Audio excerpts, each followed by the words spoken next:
আমার একটা ভালো গুণ হলো আমি কারোর অস্বস্তির কারণ হয়ে জোর করে জায়গা ধরে থাকতে পারি না।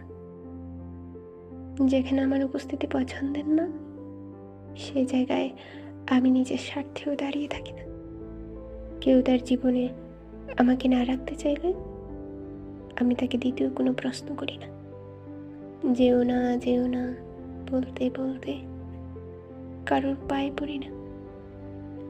দুটো মেসেজের উত্তর না এলে 3 নম্বর মেসেজটা টাইপ করি না।